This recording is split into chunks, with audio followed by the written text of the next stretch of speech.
Hi, നമുക്കിന്നൊരു അടിപൊളി chicken കറി ആക്കിയാലോ. കുറേ നാളുകൾക്ക് ശേഷമാണ് ഒരു കുക്കിംഗ് വീഡിയോ ചെയ്യുന്നത്. നല്ലൊരു ചിക്കൻ കറി എങ്ങനെ ഉണ്ടാക്കുന്നത് നമുക്ക് നോക്കാം.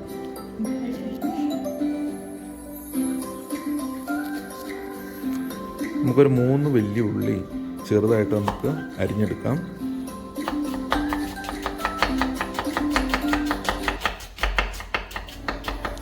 ഈ സവോള അരിഞ്ഞ് കഴിഞ്ഞിട്ട് നമുക്കതിലേക്ക് ചേർക്കാനായിട്ട് ഒരു 3-4 വെളുത്തുള്ളി, ഒരു കഷ്ണം ചെറിയ ഇഞ്ചി, പിന്നെ ഒരു 4 പച്ചമുളക് നന്നായിട്ട് ചെറുതായിട്ട് അരിഞ്ഞെടുക്കുക.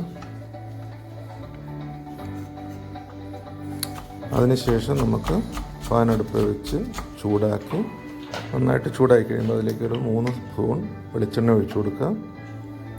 വെളിച്ചെണ്ണ നന്നായിട്ട് ചൂടാക്കി കഴിയുമ്പം അതിലേക്ക് 1 സ്പൂൺ കടുകിടുക. കടുക് പൊട്ടിക്കഴിഞ്ഞതിന് ശേഷം നമുക്കതിലേക്ക് കറിവേപ്പില ഇട്ട് കൊടുക്കാം.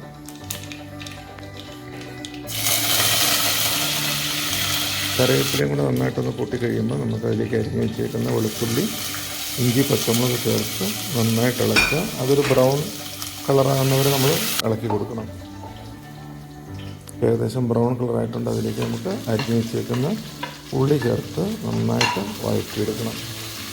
അപ്പോൾ ഉള്ളി നന്നായിട്ട് വഴന്ന് കിട്ടാൻ വേണ്ടിയിട്ട് നമുക്ക് അല്പം ഉപ്പ് ചേർത്ത് കൊടുക്കാം. ഉപ്പ് ചേർത്ത് നന്നായിട്ട് ഇളക്കി ഒന്ന് അടച്ച് വെച്ച് സിമ്മിൽ വെച്ച് നമുക്ക് പെട്ടെന്ന് വേവിച്ചെടുക്കാവുന്നതാണ്.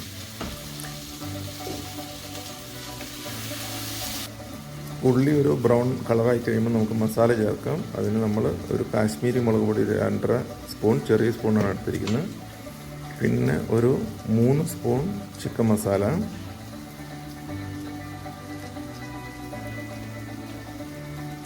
പിന്നെ ഒരു 1/2 സ്പൂൺ മഞ്ഞൾപ്പൊടി. മഞ്ഞൾപ്പൊടി അധികം ഇടേണ്ട ആവശ്യമില്ല. പിന്നെ നമ്മൾ ചേർക്കുന്നത് ടേസ്റ്റ് വരാൻ വേണ്ടിയിട്ട് കുരുമുളക് പൊടി ചേർക്കുന്നുണ്ട്. അതും ഒരു 1/2 സ്പൂൺ. വേണമെങ്കിൽ ഒരല്പം കൂടെ കൂടുതൽ നമുക്ക് ചേർക്കാം. എന്നിട്ട് ഉള്ളിയും ഇതെല്ലാം കൂടെ മസാലയും കൂടെ നന്നായിട്ട് മിക്സ് ചെയ്യുക. നന്നായിട്ട് മിക്സ് ചെയ്ത് വഴറ്റിയെടുക്കുക. ഇനി നമുക്കിതിലേക്ക് അല്പം തക്കാളി ചേർക്കാം. ഒരു തക്കാളിയാണ് ഞാൻ ഇതിൻ്റെ അകത്ത് യൂസ് ചെയ്തിരിക്കുന്നത്. തക്കാളിയും കൂടെ ചേർത്ത് നന്നായിട്ട് വഴറ്റിയെടുക്കുക. ഒരു പേസ്റ്റ് പരുവാകുന്നവരെ നമുക്ക് ഇളക്കിയെടുക്കാം. ഒന്ന് മൂടി വെച്ച് സിമ്മിൽ വെച്ചിട്ട് ഒരു 2 മിനിറ്റ് ഇടവിട്ടൊന്ന് വഴറ്റിയെടുത്താലും മതി. ഇപ്പോൾ നമ്മുടെ മസാല റെഡി ആയിട്ടുണ്ട്. ഇതിലേക്ക് നമുക്കിനി ചിക്കൻ ഇട്ട് നന്നായിട്ട് മിക്സ് ചെയ്ത് ഇളക്കിയെടുക്കണം. നമുക്ക് ചിക്കൻ ചേർത്ത് കൊടുക്കാം.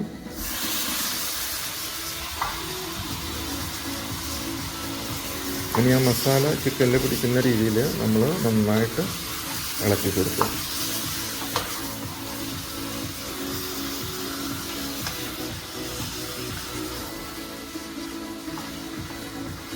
മസാല എല്ലാം ചിക്കനിൽ നന്നായി പിടിച്ചു. ഇനി നമ്മൾ ഇതിന് അല്പം വെള്ളം ചേർത്ത് കൊടുക്കണം. അത് ചിക്കൻ ഒന്ന് കവർ ചെയ്ത് നിൽക്കുന്ന വരെയുള്ള വെള്ളം ഒഴിച്ചു കൊടുത്താൽ മതി.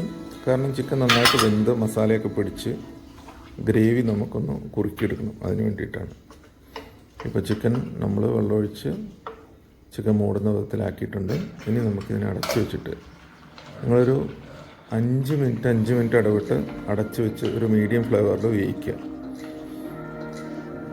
അപ്പം ഒരു 10-15 ഒരു 3 പ്രാവശ്യം നമ്മൾ അടച്ച് വേവിക്കുമ്പോഴത്തേക്കും ചിക്കൻ റെഡിയാവും. ഇപ്പോൾ നമ്മുടെ ചിക്കൻ റെഡിയായിട്ടുണ്ട്.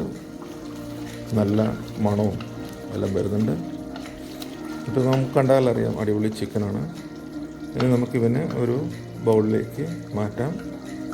ഇത് നമ്മുടെ ബ്രെഡ്, ചപ്പാത്തി, പൊറോട്ട, ചോറ് എല്ലാത്തിൻ്റെ കൂടെ, നെയ്ച്ചോറ് എല്ലാത്തിൻ്റെ കൂടെ നല്ലൊരു കോമ്പിനേഷനാണ്.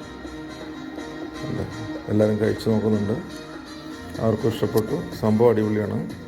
നിങ്ങളെല്ലാവരും വീട്ടിൽ ട്രൈ ചെയ്ത് നോക്കുക.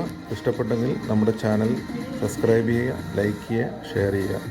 വീണ്ടും അടുത്ത വീഡിയോയിൽ കാണാം. ബൈ.